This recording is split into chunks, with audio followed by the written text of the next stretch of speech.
ఇప్పుడు నిన్న చూస్తున్నాం రాయలసీమ లిఫ్ట్ ఇరిగేషన్ ఏంటి దాని మీద ఏమన్నా ఉందా, దాంట్లో మీనింగ్ ఉందా? వీళ్ళు చేసిన పని మీరు చూస్తే ఎంత ఒక అబద్ధాన్ని 100 సార్లు చెప్తే నిజమైపోతుందని ఇష్టానుసారంగా మాట్లాడతారు. వీళ్ళు ఏం చేశారు? 5/5/2000 జీవోఆర్టీ నెంబర్ 203 3,505 కోట్లతో రాయలసీమ ఎత్తిపోతల పథకానికి అడ్మినిస్ట్రేటివ్ శాంక్షన్ ఇచ్చారు. ఒక అతను తెలంగాణ అతను 15/5/2020 ఎన్జిటికి వెళ్లారు. 20/5/2020లో ఆయన ఒక ఆర్డర్ ఇచ్చాడు. ప్రాజెక్ట్ ని మీకు ఫీజిబిలిటీ రిపోర్ట్ ఉందా, అనుమతులు ఉన్నాయా, సబ్మిట్ చేయమని అడిగాడు. అది ఇచ్చే వరకు మీరు స్టే ఇచ్చాడు.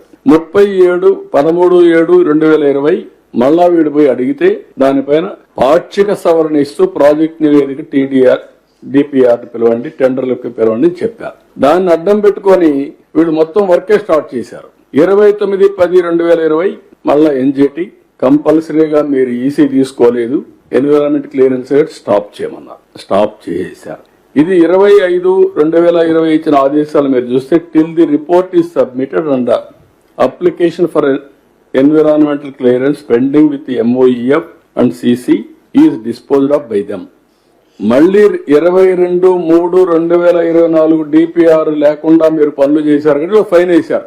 రాయలసీమ లిఫ్ట్ ఇరిగేషన్ పనులను ఆపేయాలి అని అంటూ ఏకంగా తెలంగాణ ముఖ్యమంత్రి గారు అసెంబ్లీలో క్లోజ్ డోర్ మీటింగ్ లో తాను అడిగానని, తన మీద గౌరవంతో చంద్రబాబు గారు ప్రాజెక్టును ఆపేశారు అని ఏకంగా తెలంగాణ ముఖ్యమంత్రి తెలంగాణ నిండు అసెంబ్లీ సభలో వాళ్ళ రిలేషన్షిప్ గురించి, చంద్రబాబు నాయుడు గారు రాష్ట్రాన్ని ఎలా అమ్మకానికి పెట్టారు అన్న వాస్తవాల గురించి ఏకంగా రేవంత్ రెడ్డి గారు అన్న మాటలు నిజంగా ఇది చూసిన తర్వాత ఒకసారిగా రాష్ట్ర ప్రజలకు అందరికీ కూడా, రైతన్నలందరికీ కూడా, మరీ ముఖ్యంగా రాయలసీమ, నెల్లూరు ఈ ప్రాంతాలకు సంబంధించిన రైతులకు నిజంగా చంద్రబాబు నాయుడు అనే వ్యక్తి ఒక విలన్ క్యారెక్టర్ కింద కనిపిస్తుంది.